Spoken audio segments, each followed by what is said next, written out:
What a miserable day that was. I've been Boddington Reservoir today. It's been wet, windy, cold, but the match has been really good. Everyone's caught a load of fish today, some really nice big fish too.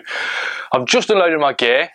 It's absolutely soaking wet. I've just put it all in the garage to dry out, and I thought I'd talk you through my match. Now, I've took the GoPro today. Boddington's a really, really popular venue, so I thought I'd take the GoPro along, film my match and talk you through how my match has gone, warts and all, whether I've done well or whether I've, not so well. To start at the beginning, I drew in the sailing club bank. Now, I've never fished this bank before. I drew peg 4. It's a bit of a trek up some hills over a bit of a path, but the peg looked good. I was told there wasn't loads of fish up that area, but 10 fish could be a good return.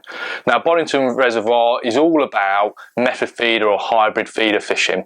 You're catching big fish, sort of scaled down carp fishing style really. Boddington is usually a long chuck venue, especially as the water gets colder, but those fish aren't at winter distances yet. A lot of bait's still going in short, so those fish are still hanging around at distances sort of like 30, 40, 50, 60 metres, those distances. So I didn't want to chuck too long at the start. Starting distance was 50 metres. I've elected to go with a hybrid feeder. I've used micros in the feeder.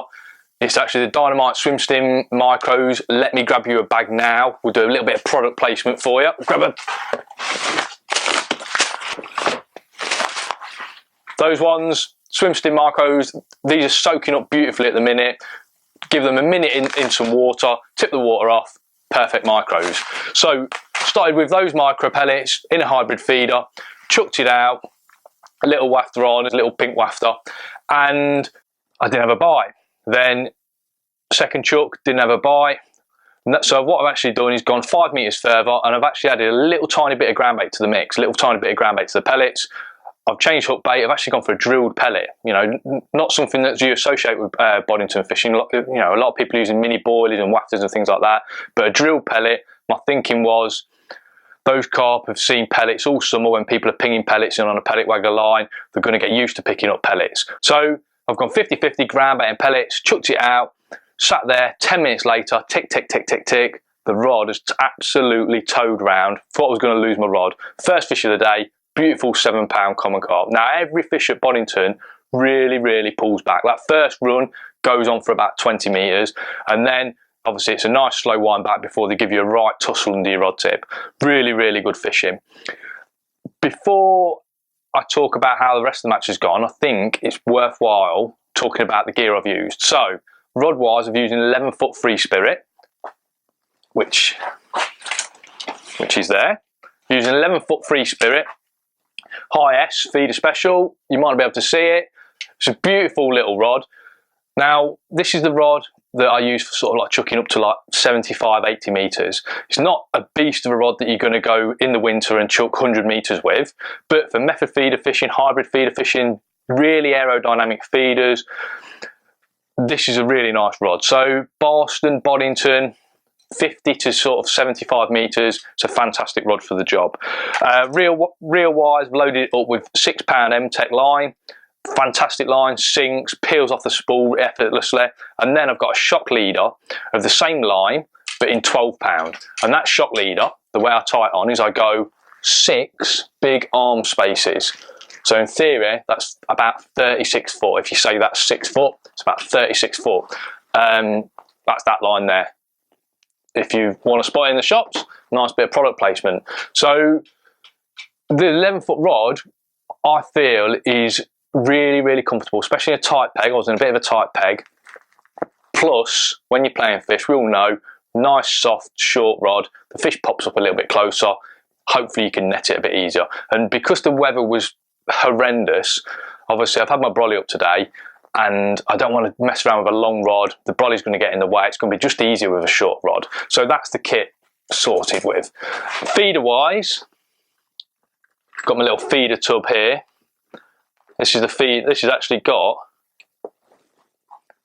It's actually got some pellets still in it. Look, from before. So hybrid feeder. This is actually a 45 grammer. Size 10 hook. Little bayonet on the bottom of it. 0.18. 4-inch hook length, standard sort of hybrid feeder fishing.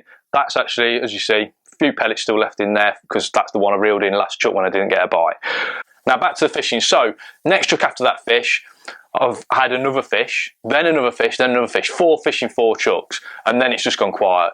During the middle of the match, it seemed that everyone was struggling for a bite in our area. The weather was on the change, the wind actually changed around 180 degrees today, so I've had my brolly set up. I was beautifully comfortable underneath this brolly. I felt like a carp angler in his little hidey hole bivvy, and then the wind's changed round, tried to blow my brolly inside out. I've had to get off my box, mess around with my brolly.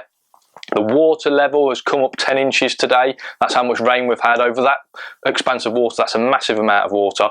So you can just see the conditions were really changeable for the fish as well as for the anglers. But with about 1 hour and 40 to go, I thought I've got to change something here. So I'd already tried different distances. I'd already gone sort of like 75 metres, probably as far as I wanted to chuck on that bank. I tried drop one shorter, tried putting the odd feeder full of bait in and then chucking on top of it.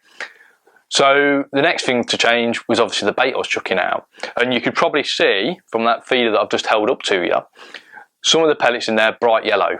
And there's a reason for that. I just thought the water's colouring up, I need to create a bit more smell in the water. And now, over the last couple of years, I've been really interested in flavourings for carp fishing, and I think it's made a massive difference to my results. So I've got a bottle of the old pellet soak out. Obviously, if I'm doing method feeder fishing, I'll take something like this with me. Take probably a couple of bottles, different flavourings with me. Got a bottle of the pellet soak out, squirted it into my pellets, just changed the smell of my pellets totally and made them far more potent. So obviously the water was colouring up, so those fish are going to be feeding more on smell. And it's made a difference. Obviously, time of day's had a big impact as well. Obviously, the fish are feeding better as the day goes on, but I've chucked out, and for the next 5 chucks, I've had 5 fish. So I've ended up with 9 fish. I've pulled out of a fish at the net, which has really annoyed me. Unfortunately, the stamp of my fish seemed to be a little bit on the small side. I've had 9 fish for £68. 11 fish has won our zone for £98.